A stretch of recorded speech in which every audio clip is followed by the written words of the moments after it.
മാർക്കോസിന്റെ സുവിശേഷം 6-ാം അധ്യായം 32 മുതൽ 44 വരെയുള്ള വേദഭാഗം. 5 അപ്പം കൊണ്ട് 5000 പേരെ പോഷിപ്പിച്ച സംഭവമാണ്. യേശു കർത്താവ് ഈ സംഭവത്തിൽ കൂടെ പറയുന്ന കാര്യങ്ങൾ എന്തൊക്കെയാണ്? ഒന്ന്, ടോക്ക് ഓൺ ഹങ്കർ, വിശപ്പിന്റെ വിളിയാണ്. വിശപ്പിനെ പറ്റിയാണ്. പുരുഷാരത്തിന്റെ വിശപ്പ് കർത്താവിന്റെ ഏറ്റവും വലിയ പ്രതിസന്ധിയാണ്. അവൻ ശിഷ്യന്മാരോട് പറയുന്നു, നിങ്ങൾ എങ്ങനെയാണ് ഇവർക്ക് ഭക്ഷണം കൊടുക്കാനായിട്ട് ശ്രമിക്കുന്നത്? എന്ത് നിങ്ങൾക്ക് ചെയ്യാനായിട്ട് സാധിക്കും? അപ്പോൾ അവരൊക്കെ പറയുക, 200 ദിനാറിന് എങ്കിലും ആവശ്യമുണ്ട് ഈ ഭക്ഷണത്തിന്.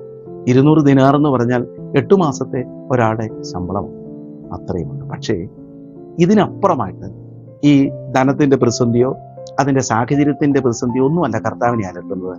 ടോക്ക് ഓൺ ഹങ്കർ, വിശപ്പിന്റെ സംസാരമാണ്, വിശപ്പിന്റെ ദൈന്യതയാണ്, വിശപ്പിന്റെ വിളിയാണ്.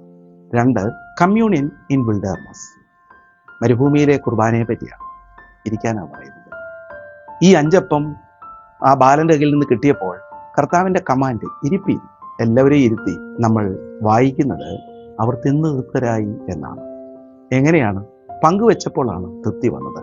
ഓരോരുത്തരും അവരുടെ റിസോഴ്സസ് പങ്കുവെക്കാൻ തയ്യാറാകുന്നിടത്ത് മാത്രമേ വിശുദ്ധ കുർബാന സംഗതമാകുള്ളൂ. സുഹൃത്തെ, കർത്താവ് തൻ്റെ ശരീരവും രക്തവും പങ്കുവെക്കാൻ തയ്യാറായപ്പോൾ രക്ഷ നമുക്ക് ലഭിക്കുമെങ്കിൽ നമ്മളുടെ ജീവിതവും റിസോഴ്സും പങ്കുവെക്കാൻ തയ്യാറാകും. 3, 12 ബാസ്ക്കറ്റ് ഓഫ് ഗ്രേസ്, കൃപയുടെ 12 കൊട്ടകളാണ്. നോക്കൂ, ഒരു കൊച്ചു ബാലകന്റെ കയ്യിലിരുന്ന ആ ഭക്ഷണം 12 കൊട്ടയുടെ കൃപകളായി നിറഞ്ഞു വരികയാണ്. നമ്മൾ നമ്മുടെ പങ്കുവയ്ക്കുമ്പോൾ കൃപയുടെ ബാസ്ക്കറ്റുകൾ നിറഞ്ഞു വരികയാണ്. ലോക ചരിത്രത്തിലെ എത്രയോ വലിയ അത്ഭുതങ്ങളാണിത്. ഈ ചെറിയ റിസോഴ്സിൽ നിന്ന് ആളുകൾ തൃപ്തിയാകും. ഒരാൾ പങ്കുവെച്ചപ്പോൾ എല്ലാവർക്കും സന്തോഷപ്പെടുന്നു, സമൃദ്ധി വരുന്നു.